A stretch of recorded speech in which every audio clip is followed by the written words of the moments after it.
Şiirler bittim ben sanına, eşit yine hemsaya değil. Algın sen benim sanına, rahmet bey hemsaya değil. Şiirler bittim ben sanına, eşit yine hemsaya değil.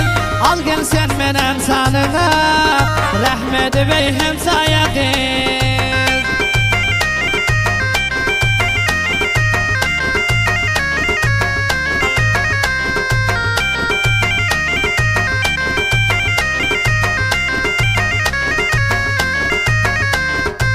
Fakat men sonun gereki, kaygılan olmaz gerek o.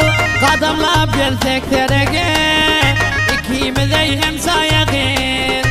Şiirler bittim men sanına, eşit yine hemsayadır. Al gel sen benim sanına, rahmet bey hemsayadır.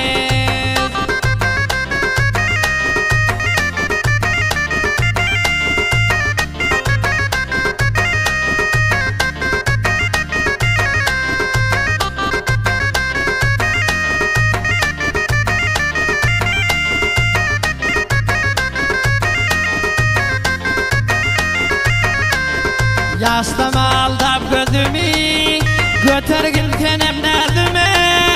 Kabul etsen sen sözümü, bolarız bile hemsaya gel.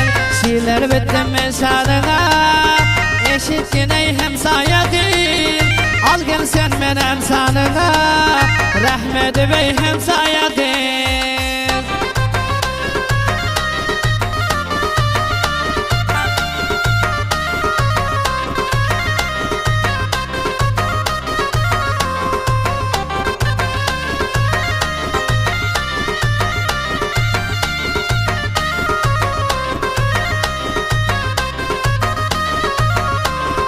Damlara salma bulması, fakat sen gönlümün hoşu.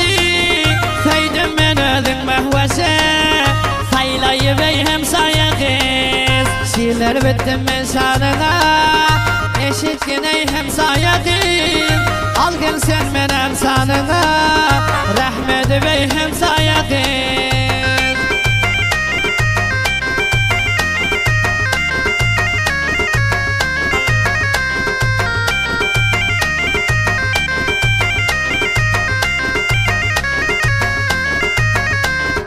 Şair intidar sen yara, şiirler yazıptır bir bara.